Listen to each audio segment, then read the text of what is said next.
And Walrus.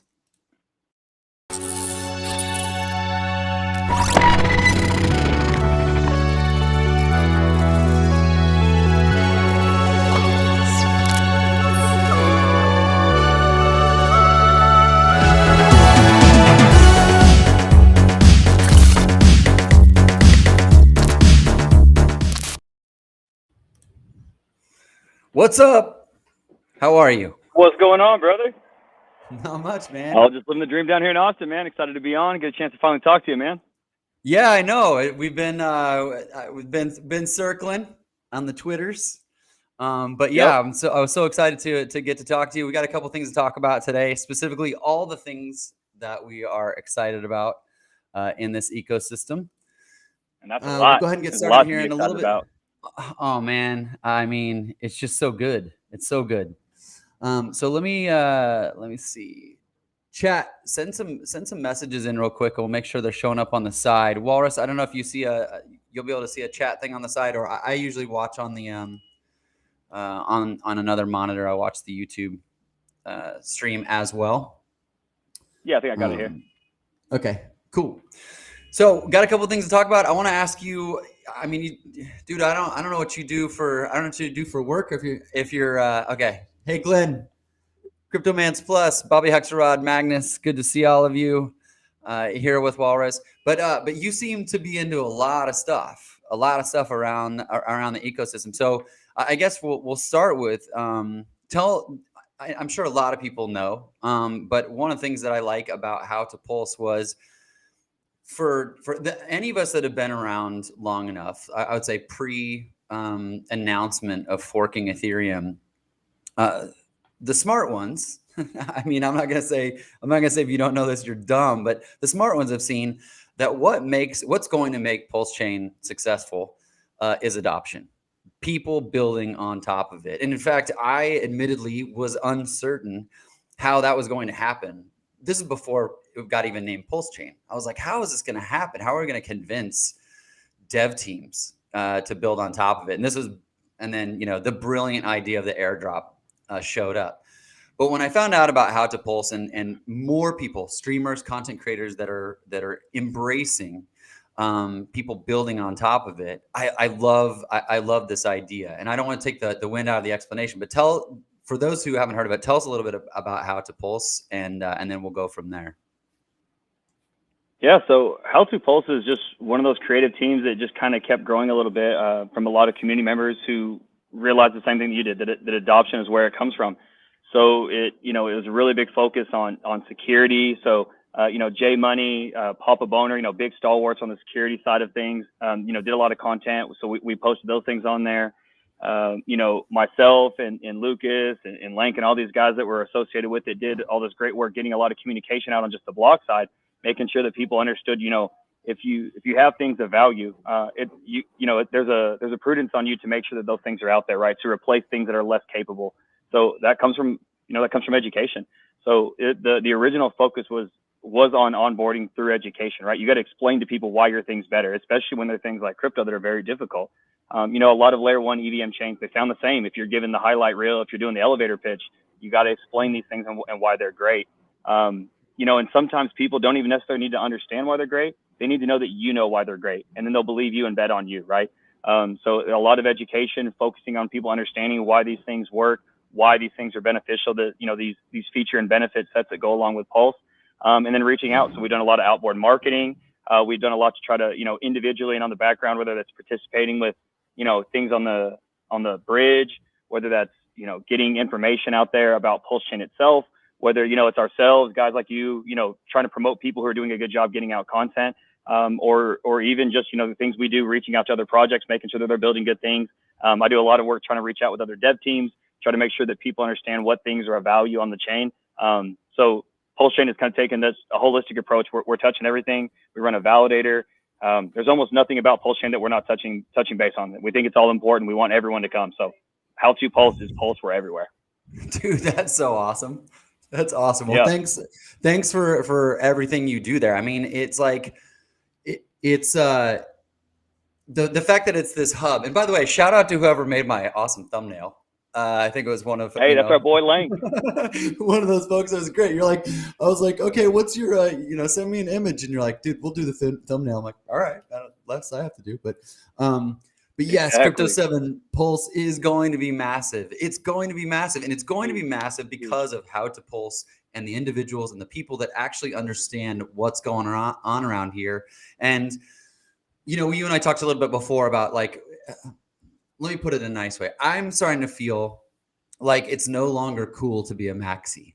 And if it wasn't it's not cool to be a maxi. I'm sorry, in anything. It does the opposite. It has the opposite effect. And I was already feeling that before. And I felt like a lot of people were starting to, if they hadn't, were starting to turn the corner. And then lo and behold, Richard Hart debates 1 that turns into 3. And you get to see exactly what that looks like. It's just the most unattractive, non-contagious, like there's nothing good about it whatsoever.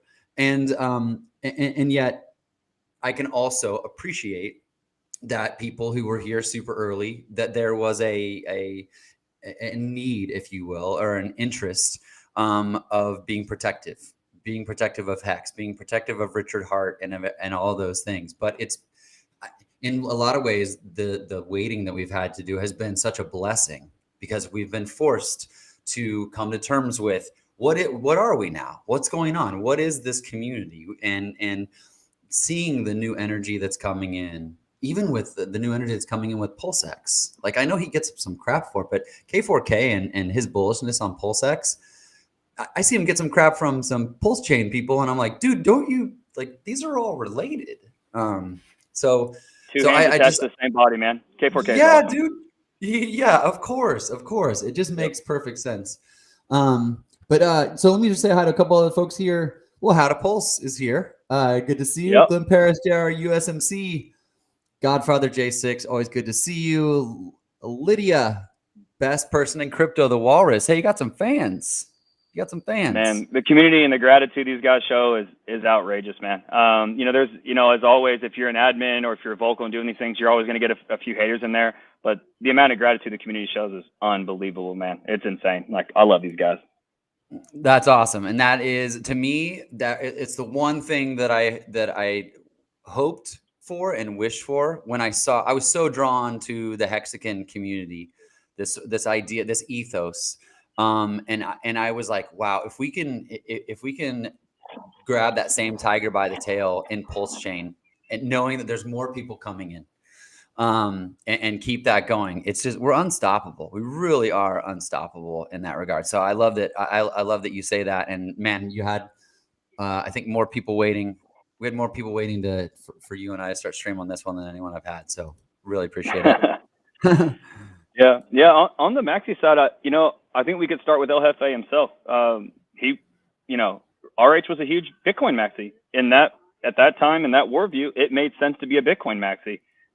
His thoughts, the world evolved, Ethereum got better, Bitcoin didn't, or went backwards in some cases, depending on where your viewpoints were.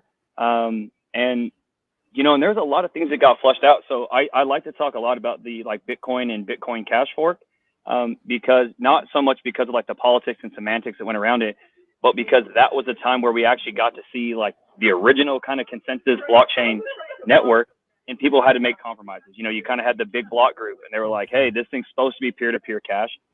It's not. Let's try to make it that way. Yes, we're going to lose some of the decentralization at the node level. There's going to be compromises. It's not going to be, again, it's just kind of a short term, but it would be a less robust network, but we're going to try to make it peer-to-peer cash. And then there was a side that said, hey, essentially, in a lot of ways, what we have now works. The whole point is to be able to run nodes, to not trust other people. And they kind of focused on that side of the ethos, and it went its own way. And it wasn't even so much the right or wrong. I just like that idea that these things all have design compromises, right? Like, both, you could decide which one was more right. Both sides were correct in their argument, but it was which way went better for Bitcoin. So we see that these things change and these things evolve. And so did RH. He was Bitcoin first, Bitcoin everything. His views changed. Ethereum got better. Things started to launch. There became, a more mature crypto industry, and his views moved on. He built on Ethereum. his views changed again. He said, nope, Ethereum's now not doing well. We're going to build PulseChain. So like we see this evolution, and the community doesn't necessarily need to just follow behind him, but we can take him as an example that views should evolve and the community should evolve. So for a while there, it probably did make sense to have every single dime in Hex and to be Hex only, to think that it's better than Bitcoin and all those things. Well, now we've got more things, and to make those new things grow, it takes a little different methodology, a little different marketing, a little different stance, a little different compromises. So we should kind of evolve along that same lines that we've seen El Jefe do. That RH evolved, we should evolve along with them. Yeah, man, absolutely. And I have a question. There's a question I want to show on the screen here and have you address it about one of those projects. But I have one of the things that I've, along with us, I would say doing what we can to at least give those in the community a chance. Like, I'm not saying ape in, but like the projects that we're seeing launch, either that are Hex focused or PulseChain focused, they know their audience. So they are doing so with like no admin keys, not your keys, not your coins, finished contracts, things like that. Now I know that they're not going to all be that.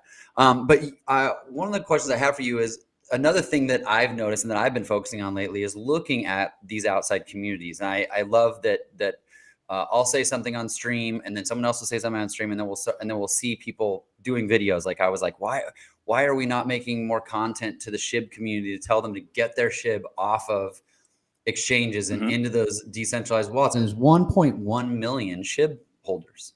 That's unbelievable. So the How To Pulse guys are the ones that actually started and run those Twitter storms where we do go after SHIB. Oh, okay. That's what I was going to ask. Is what is the focus? Is that so you're saying they call them Twitter storms and they've been like raiding and doing things like that? That's awesome. RH and Hexologists, they've done a good job because those guys have big audiences about championing them. But Huddle and LJ, two great guys on our team are the ones who really took that thing by the horns. Those things take a lot of time to actually like rally the troops, do your cheerleader moment, along with doing the actual graphics and everything. So they've done a great job, and we've seen some results from that. Just as something crazy, How To Pulse has been around for about 6 months. We have over 500,000 visitors. So wow. Again, a lot of that is internal. Yeah, a lot of that's internal, obviously, because we do so much education. A lot of it's not. We've done a lot to bring those people in, and it can be tricky reaching out to those communities because we don't necessarily want to promote SHIB. What we do want to promote the people who own SHIB. We do want those people to come on and use a better network. That's one step in the right direction from them. If they then choose to be a bigger part of the network and the DEX, even better. And if they choose to eventually kind of share the worldview, come all the way back full circle around and decide that Hex is a place where they should offload those gains at some point, get into more trustless yield, share the worldview more of the community, even better. But I'll take any one of those rungs. The farther we can push that community, the better. But I think sometimes we get hung up on the narcissism of small differences on the coins themselves and forget there's people behind them. We want those people to come put in because we want better for those people, and those people pump the price. New money pumps the price. New people that share your worldview are what make all this thing move. So it's important, right? We want to be careful about necessarily kind of exposing, our less informed members to communities that we don't find to be as wholesome or align with us as much, or just be, as well designed a coin. But you got to win hearts and minds. We got to bring those people over. Yeah, dude. I mean, it's such a great point. And there's you can't be inclusive and also judge people because you feel holier than thou. And that there is a fine line in this adoption, because the thing that started coming up for me was like, oh man, these people, like, I don't think the exchanges are going to be like, hey, guess what? You just doubled your bags. Like, they're not going to give them their coins. And so I'm like, the more of them that we can educate to get their stuff on a decentralized wallets, the better, because the other ones are going to be like, wait, I didn't know about this thing. And then if you get enough of them into the PulseChain network, then it's going to be all good. But we'll see, how it ends up going. But yeah, I look at the numbers. I'm like, SHIB has the big one, but I see like 400,000 Matic, 240,000 CRO, 700,000 OMG, 450,000 basic attention token. I don't think Richard R likes the Brave browser very much, but and then 300,000 uni token holders, which a lot of them used to be, hexagons. I'm going to put we talked you mentioned this a little bit before, but Krypto already has a question about Power City. can you, I'm not super familiar with it, but I'd love to hear what your thoughts are on it. Yeah, so the Power City guys have like a really, really big roadmap. It's very ambitious. They're doing all kinds of things. I know they have a bridge and some cool stuff going on. Because they have so many projects, I'm not nearly as caught up on what all their individual things are doing. But I can say that I'm a big fan of all the people associated with it. Toshi, Pulse Jesus, Long Vacation, Hextrovert, Triplet Dad. All those are people that have been around. They've done great things. They participate in community in other ways. They're the ones that were running like Magic Carpet Ride. And they're a great team. And, again, that's where I'll start, right? Especially when we're talking about other communities and adoption and projects. I'm going to start with the team, right? If it's a community born project, I'm going to give it more time, right? If they're doxed, I'm going to give it more time. If there's no admin keys, I'm going to give it more time. Like, there's all these things that you kind of use as a benchmark because there's so much going on. You have to use some kind of a filter. So those guys are doing great stuff. And when it comes to adoption, we actually have something. We're gonna be in a bit of competition. They have an NFT marketplace. The NFTonPulse team is as well. But the collective draw is more important. I hope those guys are extremely successful, because them being successful means it's more likely that we're successful. And especially if you're pro PulseChain as a whole, you want these guys to be successful. And they're a great team. They do a lot of good things. Some of their marketing stuff is really cool as well. So I hope the Power City guys do great. They're a lot of those guys I consider personal friends. Nice, man. And in full disclosure, I without even knowing it, just because of Toshi, I sacrificed, for it, because I'm like, it is the team. I got to meet him early on. I don't think I was one of the first people to do videos about liquid loans and Pulse Doge, but I did something early. I think it was like October or something. I got a bunch of crap for it, like not openly. It was like, some comments about things, but it's shade like, in the DM. Yeah, exactly. Yeah. And in some comments actually on YouTube, that YouTube was like, it made the filter, or didn't make the filter. Let me put it that way. But I was like, so let me give a little bit of an argument to defend the maxis a bit. And I think by defending them, it can, I think it kind of warms them up a little bit. It can bring them up, again, bringing people back to the worldview that we can share, right? Because we have much more in common with the maxis than we don't, right? Sure. So where maximalism makes a lot of sense, right? One, if you don't have enough technical understanding, or don't care to have enough technical understanding, and you want to participate, you found someone you think is extremely truthful and is giving you good results, so you just bank on that. Okay, that makes sense as maximalism. Mm-hmm. If you just have a limited bandwidth, the amount of time that you can spend on any of these projects, so you have to use an extremely high filter on what it is that you're actually willing to even research and participate, and that basically filtered out everything but RH in your opinion. Okay, that makes sense. If you just think that the threshold for what to participate in at all is so high, and that the only you want to participate in the 2 or 3 best things ever, and you think those are things that RH built, okay, those make sense. Mm-hmm. Where it gets to be a problem is if you're pretending that you don't like other things for other reasons than just maximalism, or if you're just saying, nope, everything that RH didn't build is trash. Those are 2 unfair statements, right? So, if you start trying to tear down these projects, well, because the XYZ thing, or it doesn't do this, or it doesn't have that, if it's really just because it's not because RH built it, fine. Just say that. Just say, no, guys, I have a very small threshold. I participate in a few things. RH has done right by me. That's where I'm putting my money. That's a fine statement.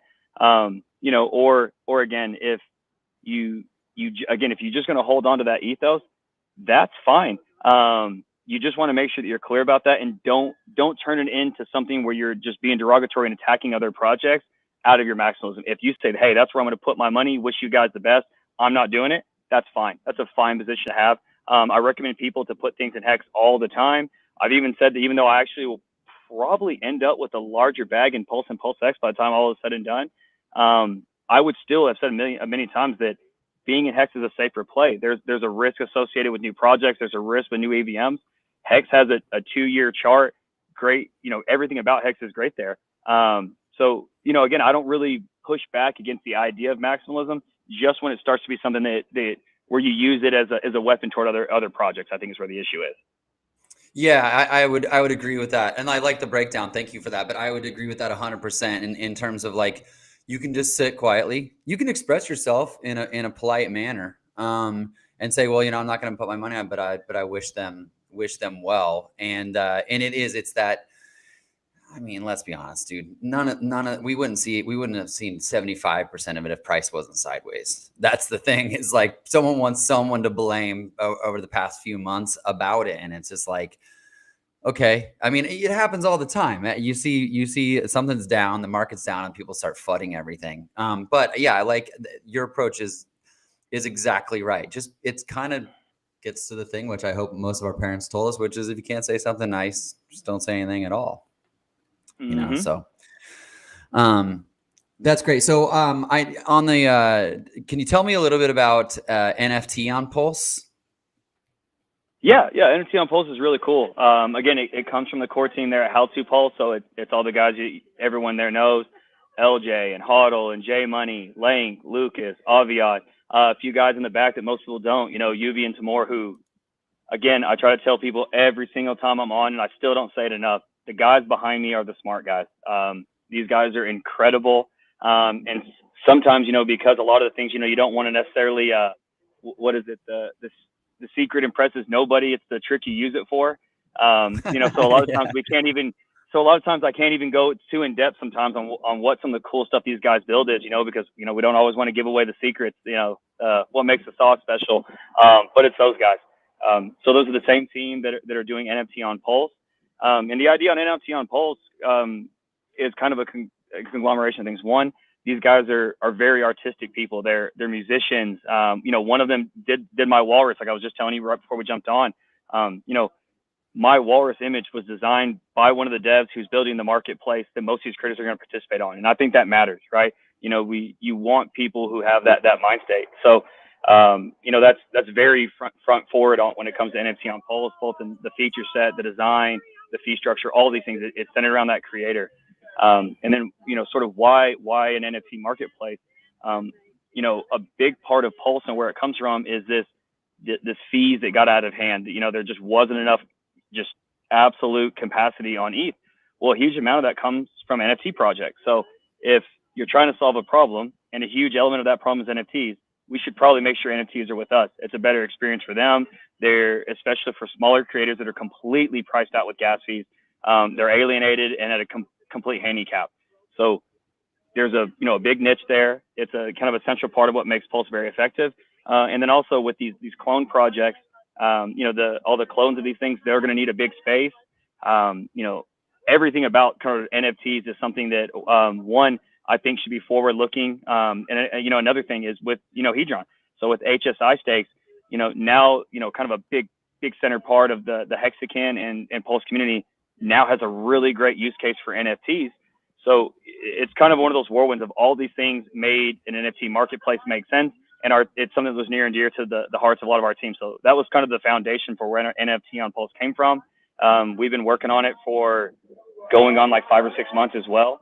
It was, again, one of the things that came around just right with the NFTonPulse team. So, you know, again, it'll be a great NFT marketplace.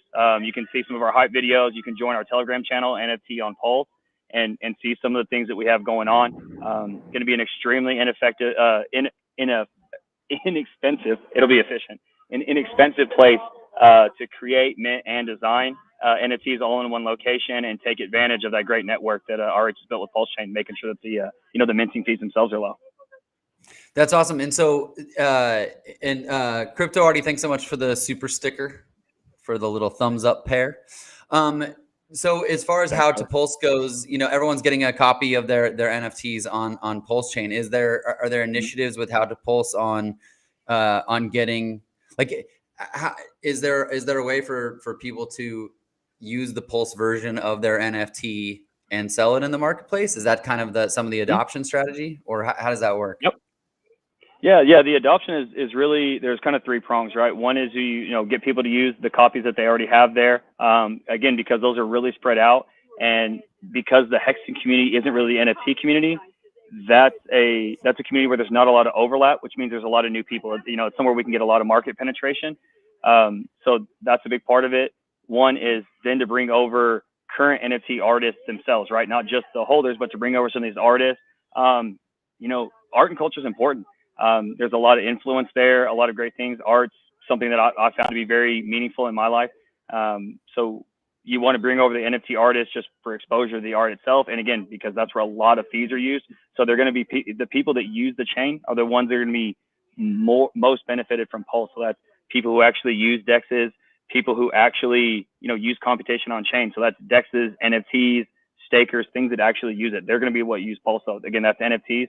And then also trying to reach out to more artists who aren't using blockchains and aren't participating yet, because if they're already creative and artistic and we can give them a very low barrier to entry when it comes to NFTs, it's easy to get them on to doing more things like using Hex to store value, being involved in financial systems that are censorship resistant, and, onboarding them to all the rest of the culture. So it's an onboarding tool for people who aren't using NFTs or crypto at all. It's a way of, bringing in, current users on more expensive chains, and as a way of, adding adoption to the assets that are going to be there natively at Pulse. So those are the kind of the big three areas we've really looked at and attacked.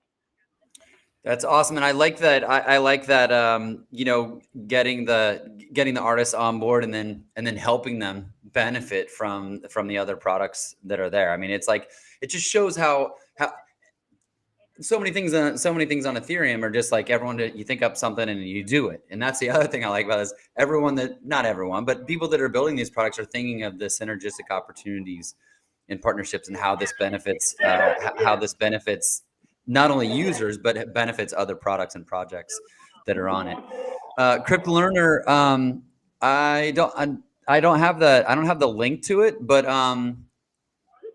K4K just did a video, and there's a link in his description that shows you how to get it. I want to say you go to PulseChain.com and click on. There's a sacrifice button here. Yeah, there's a sacrifice checker, and the send sacrifice balances are being updated. And just for anyone who's had issues on those, they're actually looking through and trying to double check those.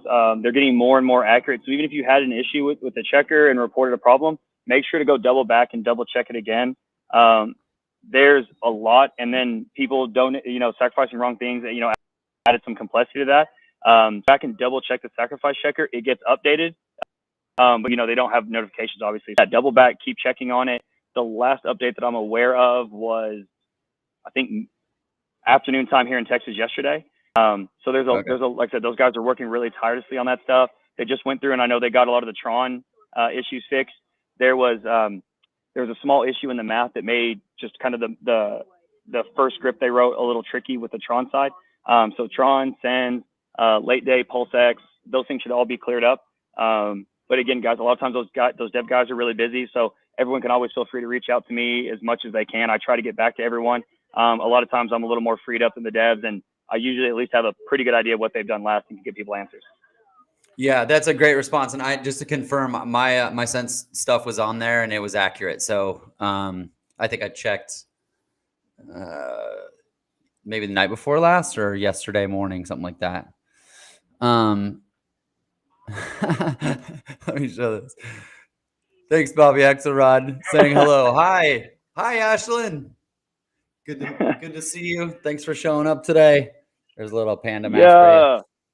Very cool. So, Walrus, I got another question here for you about from David B on stablecoins. See if you have any thoughts on this. 9 months on from RH video, stablecoin shown today on how to pulse. What's your feeling on what might happen with them on PulseChain? I'm curious about this as well.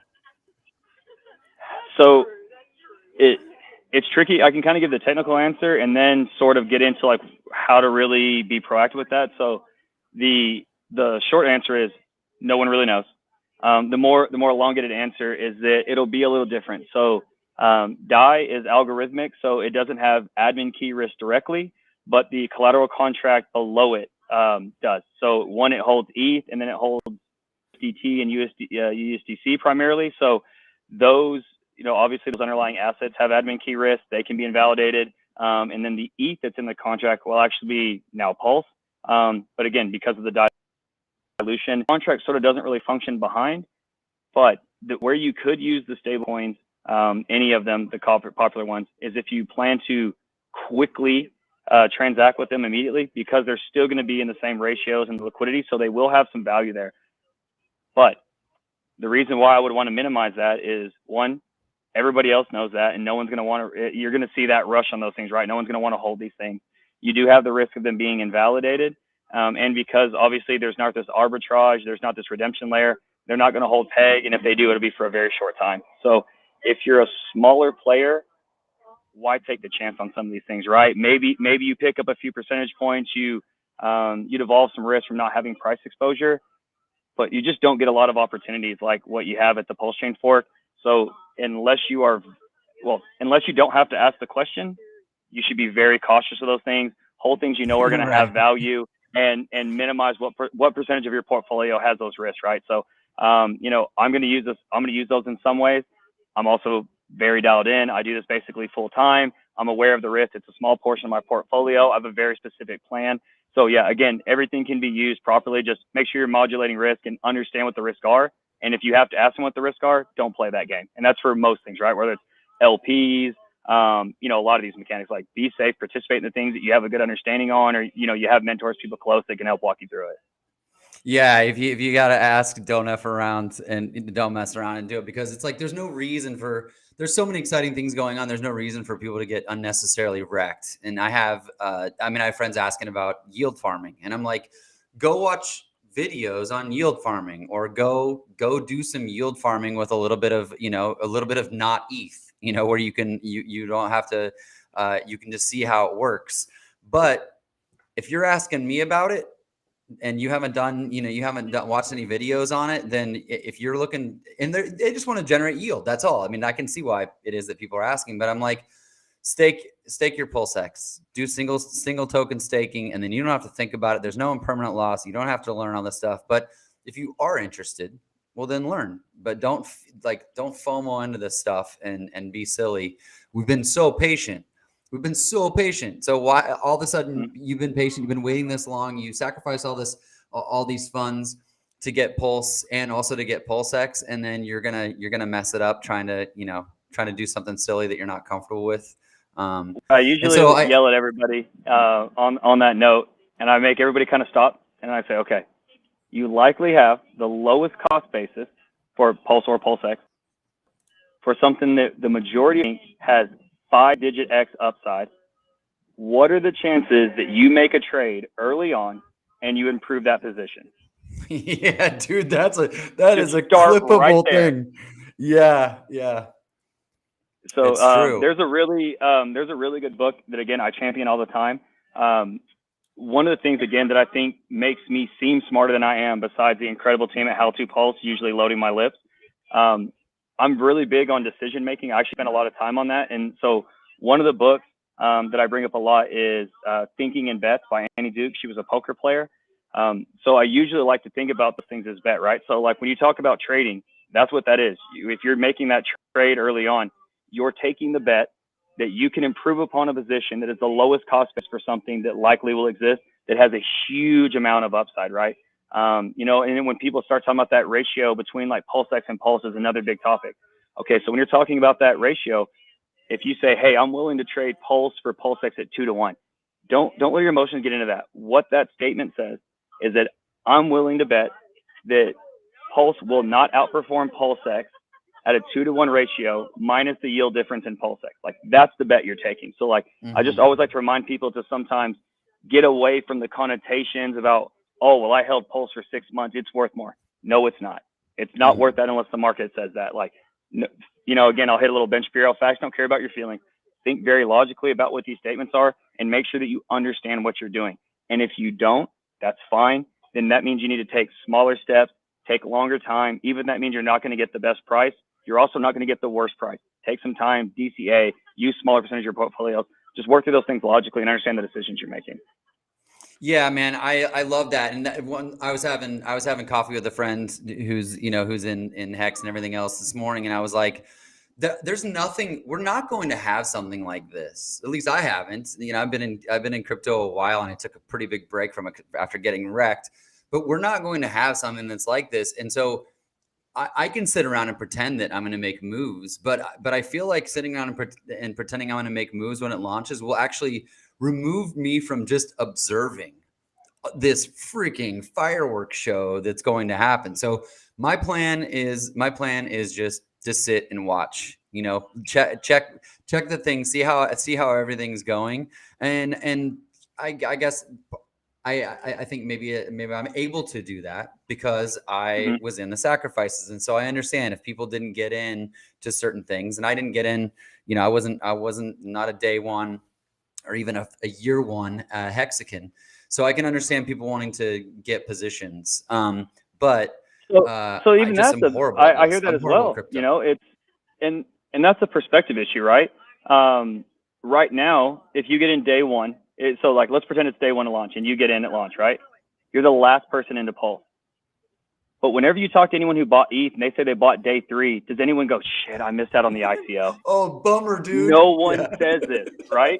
No one says, oh my goodness, I got in 2011 on Bitcoin. Oh, it's terrible. 2 years late, guys.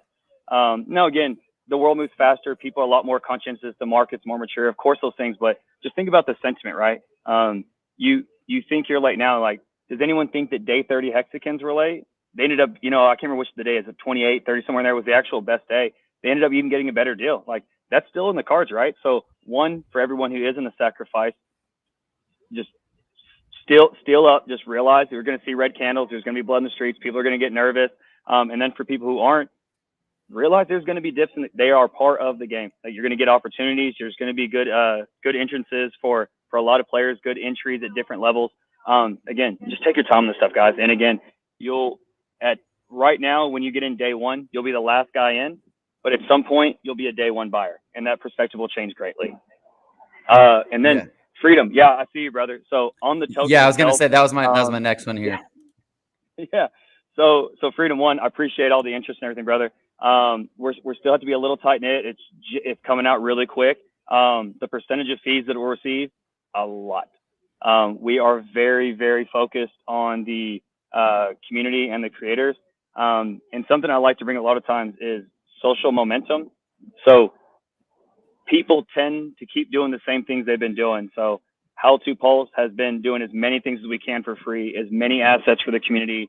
We've been donating as much of our time for free. Even part of the reasons that NFTonPulse isn't out right now is because we started building the XBot, the wallet saver for the community. That was something we thought was really important for the community that we had to prioritize, even though it's not going to make us as much. I retook on the admin role to be in PulseX during the sacrifice because I do a lot of things in there to again, I just have a good handle on the voice chats and things like that. So we focused on the community all along. It's part of the reason we're even a little handicapped on launch when we do. The tokens are really slick. It's going to have a lot of things that we can't promise, but we'll get added in the future. And the percentage of fees will be very large. We understand where those things come from. We're very focused on making sure that everybody that participates is very happy. That's great, and I love that you're consistent. Like if you're given now, then and I don't, you don't need to give more information than that. I think that's a good enough answer for me.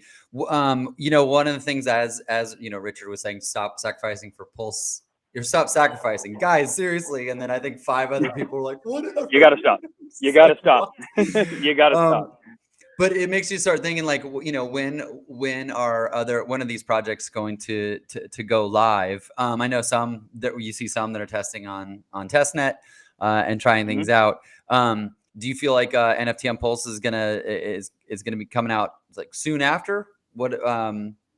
Maybe you can't talk about it because it's software and stuff like that. But yeah, again, we want to under promise, over deliver at all times. I could just tell everybody 4 weeks.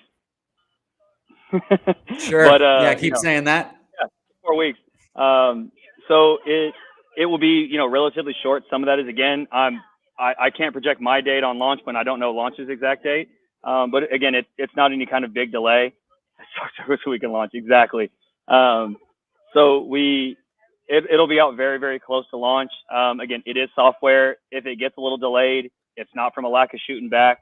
We're not going anywhere. We've been in the community a long time. I'm in the domain. You guys can come find me if you really want to beat me up over it. It'll be out very quickly. Again, and we'll have a beta out very, very quickly. It'll be up on testnet. People get a chance to touch it, play with it a little bit, see some of the things we've talked about. We're always going to do right by the community, so it'll be out very quick. Awesome. Hey, I got a question for you. I know you like K4K and guys, Jimmy Neutron brain. What are your feelings about some of the things that he's saying regarding have you seen his video about the PulseX buy and burn?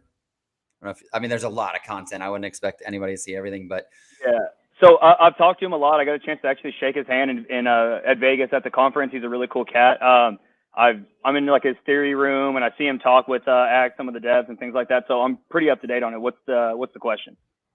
mostly just your response to. I mean, you can tell in the video because he says multiple times. I don't know why you guys are giving me so much crap about it. These are just facts, but this idea that I mean, he's just so bullish on the PulseX token and the buy and burn functions and how much that's going to jump the price of PulseX.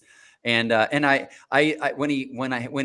when I watch his videos, I'm like, I wish I would have sacrificed more PulseX, or anytime you hear any videos, that's always I wish I would have sacrificed more. I wish I would have bought more when I first heard about it, no matter what that is, whether it's Hex or otherwise. But this idea that to me anyway, a DEX is used for a very specific thing, and the chain is the highway, and there's these toll fees, and there is a deflationary component to that. So I'm not trying to get you to, I'm like, no, I got you. Saying true, so, but I'm just curious as to your take on it, because I literally just watched it. Yeah. So his I'm never much of a price statement guy, but as far as how he describes and tries to just like really like beat people over the head with how powerful the buy and burn is, he's 100% correct. Even I was saying this a long time ago. I had some short videos where I'm like, guys, people don't understand the buy and burn. Like this is gnarly. Like this isn't just something that, because we see like buybacks and we see burn functions, it just didn't hit quite for a lot of people, right? But when you understand that this is a buy on market and a burn where there's no minting, a lot of times that burn mechanic is used to control the emissions or the inflation rate of a currency. There is no inflation. This is an actual burn. So what makes the buy and burn so powerful, one is the percentages, which is what he gets into his math, where he does that projections on the volume and shows how powerful they can be. The other part of it is that deflationary mechanics aren't cute price actions, right? Like if I take all my Pulse and I go send it to a burn address, or all my Hex and send it to a burn address, the Hex price doesn't move because it just went from my address to a burn address. What it does is it removes my opportunity to sell in the future, right? So it removes future sell pressure, smaller supply in general. So it's long-term price positive, assuming the same demand. But when you add it with a buy mechanic, is you get a cute price action. So as soon as that liquidity is removed, someone hits the buy and burn, price ticks up and supply is removed. So again, it's more powerful than it is in a lot of these systems because the buy is larger, it's trustless, and because the burn mechanic on it isn't controlling emissions, it's an actual burn. It's truly deflationary. So I've been championing that for a long time. So he's 100% right on that. I'm not going to double check his math because if his math is wrong, I'm certainly not the guy to correct it. And as far as the price prediction stuff, I don't really make a lot of price predictions. The only little caveat I would give to all his crazy moon math stuff, which is really not that crazy or that moon math, is a phrase that I really like from RH is that you can be technically right and price wrong. So someone like K4K who really understands these mechanics is always going to go for something that gives him a lot of edification, right? Like he's a super smart guy. He's looking at the math. He wants to break these things down. He wants to solve for a really great integer that makes sense to him. Whereas even the people listening to him are just going, okay, so K4K, what you're telling me is it's going to the moon, right? Like that's the answer. Is that what you're saying, right? So I still think that just historical examples will tell you that the native coin is going to outperform.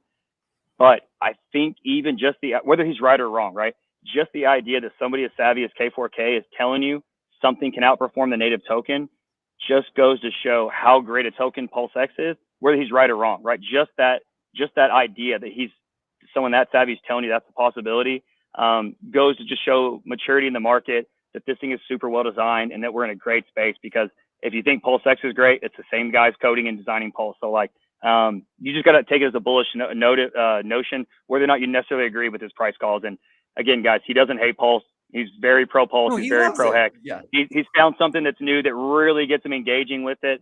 As much as I like Hex, and I usually tell people to buy Hex, Pulse is more engaging for me because I'm a network guy. I like solving big problems and bringing people in. And kind of mixing my ability to speak and engage and onboard with crypto.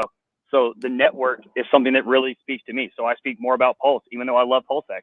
He's the math science numbers guy. So PulseX resonates with him and he kills it. So we're just happy to have him, guys. Don't hurt his feelings. He's not trying to cross tribalism. He's an awesome guy. Yeah, no, I mean, if you listen to him talk, like I always joke, I don't understand what he's saying. I'm just waiting for the intermittent giggles, in the middle of him saying whatever he's talking about. But and the other thing is that like well, how could PulseX be more than PulseChain? Like that response is the same that I see Bitcoin maxis wondering how Hex can be better have better price appreciation than Ethereum. Like how could a project built on a layer one, somehow be more valuable? It's like it doesn't compute for them. But he shows you the math. I mean, I think he even said he used the example. Imagine if a billionaire just bought $700,000 a day and just light it on fire. Send it to a dead wallet. And this is like, here you go. I mean, it's amazing. So Grow Capital. Well, let's go ahead. Yeah, go ahead. I was going to hit JR. So he says Hex, no matter what, is always the primary. And I think that, again, kind of comes back to that like full circle thing. So if Hex is a store of value, if there's more value, there's more to be stored in Hex. So I think that, again, onboarding guys like Shib, making millionaires out of Pulse sacrificers, letting PulseX burn down all these coins except for the ones we're holding. Where do you think I would put my Pulse gains in the long term? Like, you can only spend so much every day. And if I know I'm not going to spend, the longer I have funds that I'm not going to spend, where am I going to put those things, right? So I think all of these things being bullish and the expansion of crypto as a whole and the expansion of crypto people who share our worldview, it comes back to the store of value, right? Like, as there's more value in the world, there's more demand for the store of value when it comes to gold or any of these other things. So I think these things are all one big circle, and the circle keeps running back into Hex. So even if right now we're not really talking about Hex, right now we're creating the value that eventually will be stored in Hex. So Hex is our baby. It's the one that brought us all to the dance. So even if it doesn't have the spotlight on it right now, Hex is still the winner. Yeah, dude, I totally agree. And when I first started doing videos and I was looking at PulseChain, I had this mentality, and I still have that in some regard, that it's just a top of the funnel for economic energy going to Hex. And I do still believe that to be the case. With PulseChain, we just have way more interesting things to talk about. I mean, Hex is amazing. Mm-hmm. And it's going to be there. But yeah, exactly. I mean, it literally is. You guys want me to tell you again that my stakes are still there? They're still making money. I still got paid at 8 o'clock. Yep. Every day. Yep. It's great. So let's talk about this Grow Capital question. I think most people on the stream in chat could probably respond to this. But it has come up, and I think K4K even started, speaking of K4K, started doing these sort of coming after you videos, the first one being BitBoy. I mean, I haven't answered this, but I'd like to hear your response to this question. So I'll start with the defense. I think that privacy is important. I haven't done any videos about Tornado Cash, even though I think it's going to be cool. I've talked a little bit about Hurricash. I haven't talked about Monero, but I think all those things are important, and I've used Monero in multiple ways. It's not perfect, but so I would kind of start with, I think because Hex has been gatekept, we have a little, I don't want to go that far, but there's a bit of a victim mentality where we assume that every action is gatekeeping. So, those guys can talk about whatever they want. So I wouldn't be super harsh. Now, are those guys good actors? Not really. No. So do I think that those guys chill what they get paid for? Absolutely, I do. Do I think that a lot of those guys are really that savvy on the technicals? I don't think so. And neither am I, for that matter. Like, again, I have a big team of guys that are constantly around me that I always double check, whether that's actual guys on How To Pulse team or people out in the community that I get a ton of education from. Like you said, we kind of talked a little bit, we kind of have our little vault room, and there's a lot of big brains in there. I've learned a ton from those guys. So one, I would give the general sort of influencers a little slack, because there's a lot going on in the space. They may not be able to tell the difference if they don't have those understandings. And they don't really owe us anything. As far as the negatives, and I think what is probably the more likely case is, yeah, those guys suck. They're shill fest. They just bring up trash all the time. They don't care. And and this is something too here. So a little bit is, it also depends on what you're trying to achieve. So why I don't talk about meme coins or whatever's new on the block, not necessarily because it's a bad investment. You know, if you bet on 10 meme coins and I put equal percentages in all of them, if one of them goes up 50x and the other go to zero, I'm up money, right? So if that's an investment strategy, those things make sense.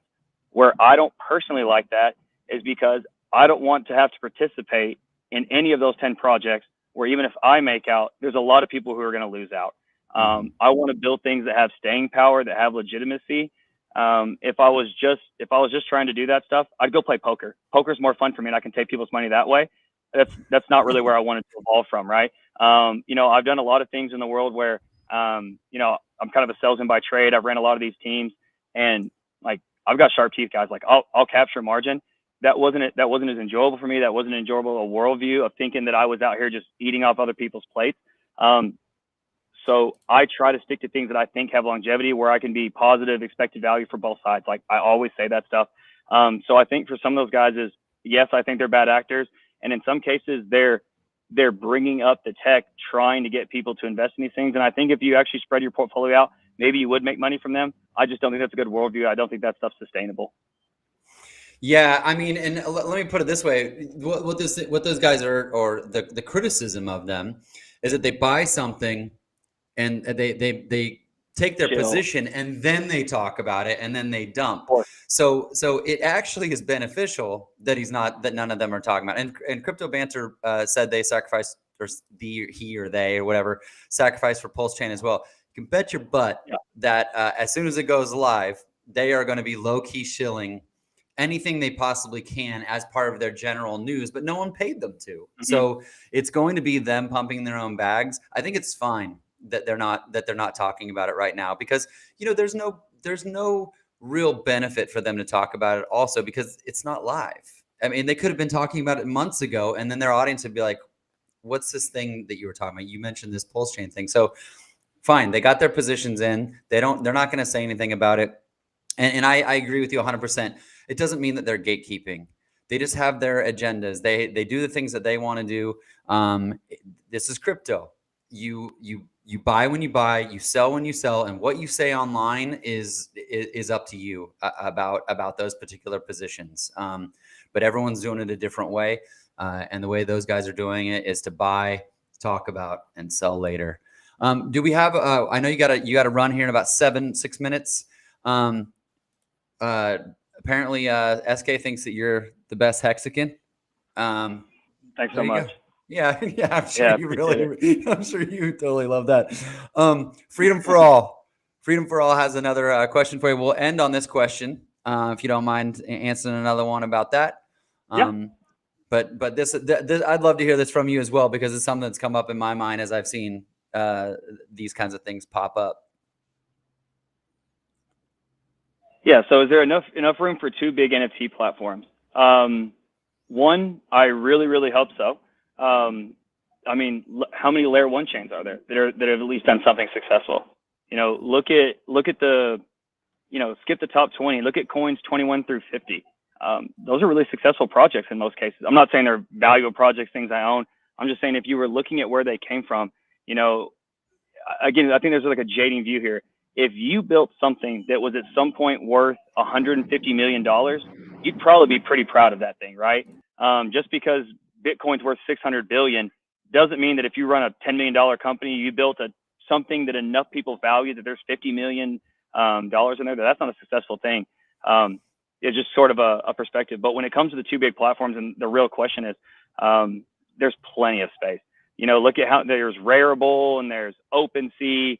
There's big platforms. There's smaller ones that are, you know, depending on how you want to look at that value, that have, you know, higher margins for how their platform works, that are a little more boutique about doing higher end art. So there's a lot to the NFT space that can be very, very successful, even if one has some giant market cap. But I do think that there's plenty of room on the chain for more than two successful NFT platforms. And I really hope so, because I know that ours is going to be successful.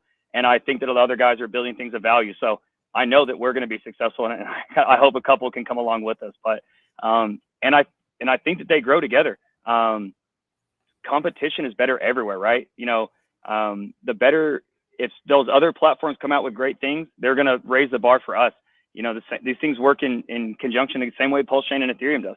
If ETH comes out with sharding, we're in EVM code, we're probably going to have sharding at some point on PulseChain.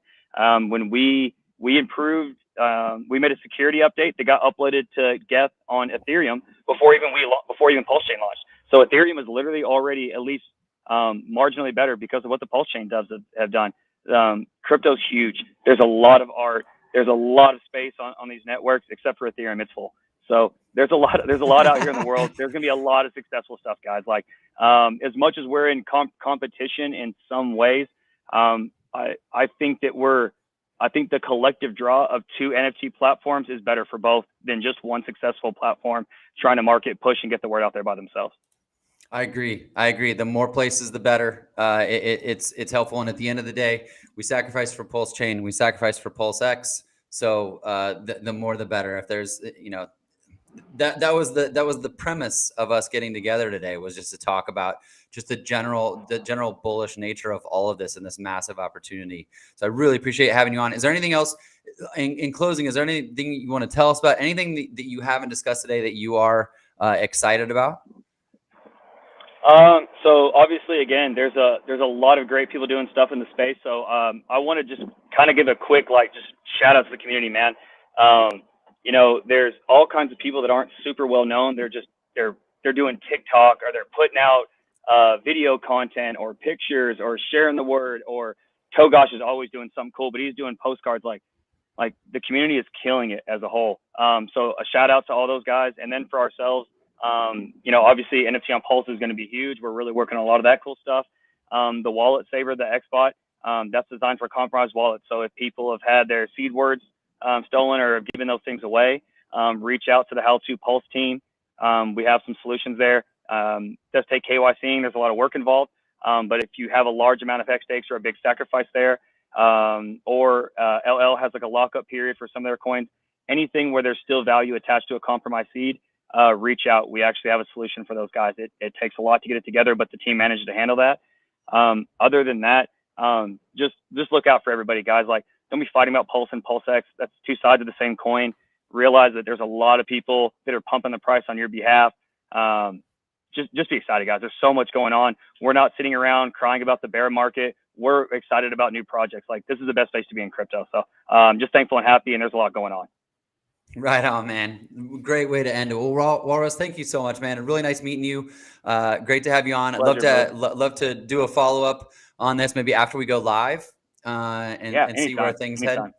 But I got your links in the description. If you want to take a look when we're done and let me know if there's anything I missed, let me know. And other than that, thanks so much, chat, for showing up. We got 89 still sticking with us, so that's awesome. Walrus, I know you need to go. I'll let you go now, but appreciate your time. Have yourself a great day. Yeah. Thanks so much, guys. Thanks, chat. Great question. Love the community, man. Appreciate it, everyone.